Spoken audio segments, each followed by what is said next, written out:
Hi అమ్మ. ఇప్పుడైతే పులిహోర వేస్తున్నా. ఆయిల్ వేసిన, స్కిప్ అయింది సరేనా. అయ్యో ఆయిల్ వేసేసిన, గిన్నె పెట్టిన. ఇప్పుడు ఆయిల్ కూడా కాగింది, జీలకర్ర రావలేదు.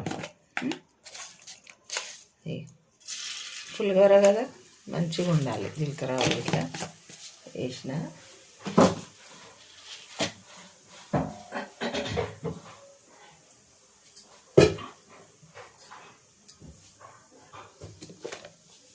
చూడండి వేగిపోయినాయి. ఇప్పుడు పల్లీలు వేసిన.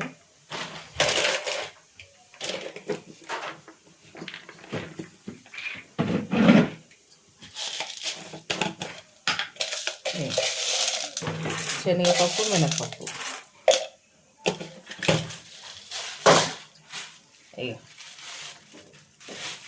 పచ్చిమిర్చి, ఎండుమిర్చి వేద్దాం. ఎండుమిర్చి ఒక 4 ఎండుమిర్చి తీసుకున్నాం.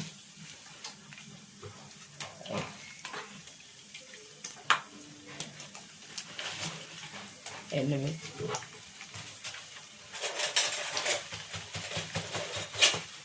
ఈరోజు సరస్వతి పూజలు కదమ్మా. మంచిగా గుళ్ళల్లో ఉండ్రి, మంచి దర్శనాలు చేసుకోర్రి, పూజలు చేసుకోర్రి ఇంట్లో. మంచిది, పిల్లలకు మంచి చదువులు వస్తాయి, మంచిది. ఇప్పుడైతే ఇగో పచ్చిమిర్చి వేసేస్తున్నా. కళ్ళకి కూడా వేసిన.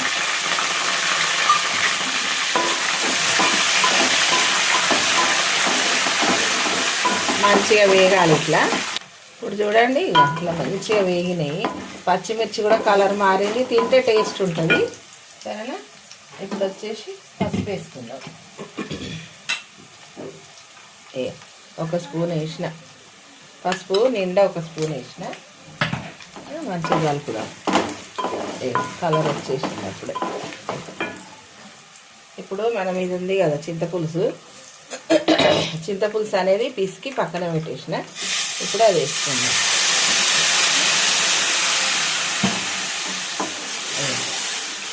వేసి మంచిగా కలుపుకోవాలి.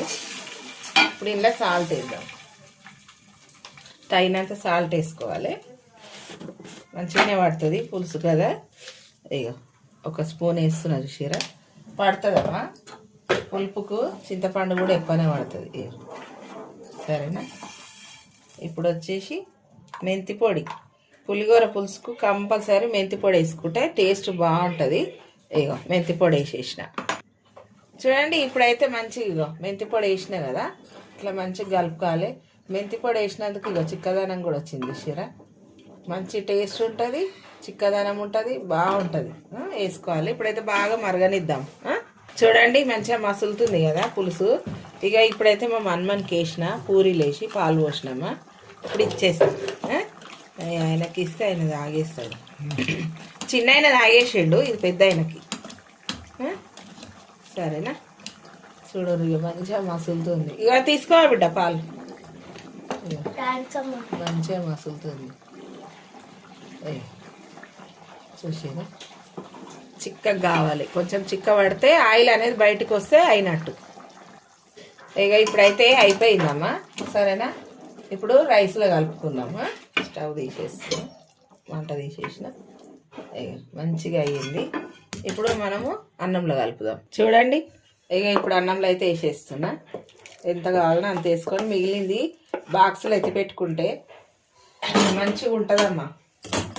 మళ్ళీ ఇష్టం ఉన్నప్పుడల్లా మనము చేసుకోవచ్చు, చేసుకొని తినొచ్చు. ఎప్పుడైనా టైం ఉండదు కదా, బిజీ పర్సన్స్ ఉంటారు కదా, జాబులు చేసేటోళ్ళు ఇట్లా, వాళ్ళకు.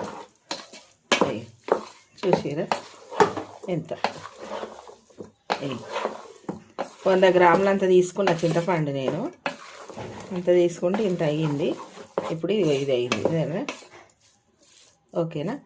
ఇప్పుడు ఇది మనము దమ్కి వేసుకుంటే బాగుంటుంది. ఇగో ఇప్పుడైతే ఈ గిన్నెలకు తీసి పెట్టేసిన సరేనా. పక్కన పెడదాము.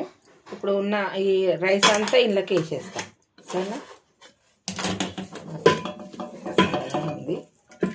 రైస్ మొత్తం ఇంట్లోకి వేసేస్తున్నా.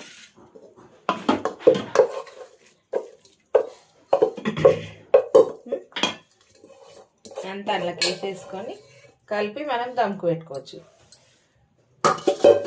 రైస్ కుక్కర్లో కూడా పెట్టచ్చమ్మా, రైస్ కుక్కర్లో కూడా పెట్టచ్చు. కానీ ఇప్పుడు ఇంట్లో ఉంది కదా మంచిగా పులుపు అనేది ఇంట్లో ఉంది. కానీ ఇట్లా ఇంకొకసారి సరేనా, సరేనా, చిన్న మంట మీద పెట్టేద్దాం. మంచిగా అవుతుంది, టేస్ట్ అయితే సూపర్ ఉంటుంది.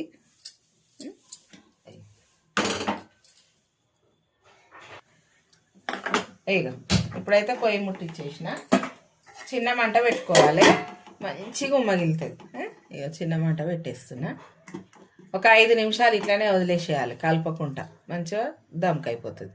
సరే చూడండి, ఇప్పుడైతే పులిహోర అయిపోయింది చూసిరా, మంచిగా అయిపోయింది, దమ్కి అయింది. సరేనా, ఇప్పుడైతే స్టవ్ ఆర్పేసుకుందాము. వేరే కర్రీ ఇట్లా వేయాలమ్మా, అది చూపిస్తాను. సరేనా.